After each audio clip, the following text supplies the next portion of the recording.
Bien, j'ai parlé de budget et donc je vais parler d'une escroquerie parce que tout dans ce budget est une escroquerie.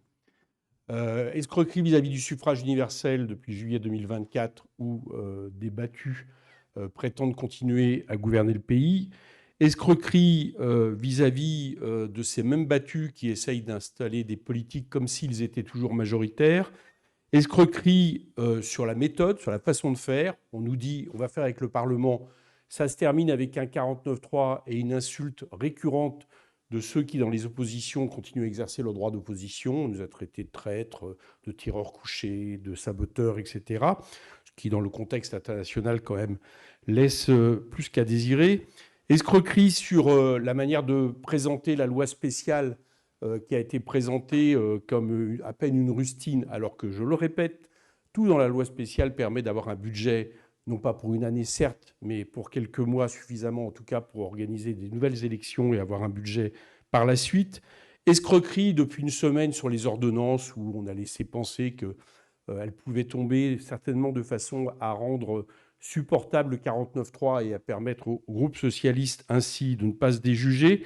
Et escroquerie enfin sur la manière dont on est en train d'annoncer des concessions. Alors disons-le très clairement, je vais y venir, mais ces concessions ne sont rien par rapport aux coupes budgétaires que va subir ce budget. Je suis bien en peine, au moment où on se parle, de vous dire exactement de combien elles sont, parce que c'est le plus grande opacité, on vient de le dénoncer d'ailleurs avec le rapporteur général à la conférence des présidents, du gouvernement, y compris vis-à-vis du président de la commission des finances et du rapporteur, sur ce qui se prépare. Enfin, globalement, entre collectivités territoriales, Sécu et État, c'est ça, plus de 20 milliards de coupes budgétaires que les Français vont subir. Et rien que pour l'État, c'est 13,5 milliards de coupes budgétaires à minima que va subir l'État. En face de ça, des recettes qui finalement ne vont pas changer par rapport à 2025, puisque on va renouveler l'impôt sur les grandes entreprises d'IS. J'observe même qu'on va en retrancher 100 qui sont les ETI. Et puis, on va prolonger la CVAE, c'est à peu près tout. Et tout le problème évoqué à l'instant par Mathilde Panot, c'est-à-dire révélé, confirmé par Éric Lombard, que j'ai moi-même confirmé en allant à Bercy, c'est-à-dire ces milliers de contribuables parmi les plus aisés qui payent un impôt qui n'a aucun rapport avec leur revenu économique estimé, eh bien ce problème n'est abordé nulle part, puisqu'on sait que la taxe holding, par exemple, qui était censée un peu corriger les faits, va quasiment être supprimée. Et enfin, quelques mots sur les concessions faites au groupe socialiste. Alors disons déjà que parmi ces concessions, beaucoup en réalité sont des concessions que le gouvernement n'avait plus, tout simplement parce que le Parlement les avait déjà adoptées et que ce n'est pas le groupe socialiste qui a été les décrocher. Je pense par exemple à l'indexation du barème de l'IR. Le groupe socialiste était même contre, je répète, nous a même accusé, nous et les filles, d'avoir voté cette non-indexation. Cette indexation, pardon, le maintien des allégements de cotisations patronales et pour cause, puisque nous sommes contre, le maintien de l'abattement forfaitaire sur les retraités, la réduction de la ponction sur les bailleurs sociaux de 400 millions d'euros, autant de choses qui, finalement, le gouvernement n'avait pas d'autre choix que de les prendre. Donc, dans ce qui reste, c'est moins d'1 milliard d'euros, c'est-à-dire l'augmentation de la prime d'activité, la généralisation du repas universitaire à 1 euro et la création de 2000 postes, non pas d'enseignants, mais d'AESH.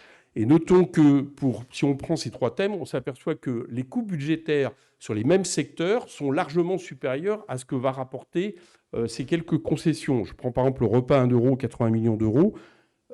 Mais d'un autre côté, vous avez depuis 2 ans une baisse sur la vie étudiante d'environ 200 millions d'euros que subissent évidemment les étudiants.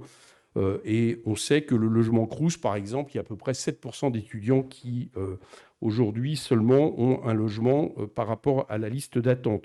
Sur la prime d'activité, c'est pareil, c'est un coût de 700 millions d'euros, mais la mission solidarité baisse de 1,1 milliard. Et quant au pouvoir d'achat des travailleurs, certains j'ai vu que Boris Vallaud s'était vanté de le permettre de l'augmenter. Constatons que les 20 milliards de coupes sur à peu près tous les ministères, les services publics vont évidemment bien plus impacter le pouvoir d'achat que cette prime d'activité, et que les moins 25% en 2 ans sur le ministère du Travail vont attaquer les contrats aidés, vont attaquer la formation, etc. Enfin, sur les 2000 postes créés d'AESH, apparemment, ça va cacher la forêt, puisque les 4000 postes d'enseignants supprimé, qui avait déjà été vendu une fois par M. Bayrou pour ne pas le censurer, si vous vous souvenez bien, eh bien, reste dans le texte.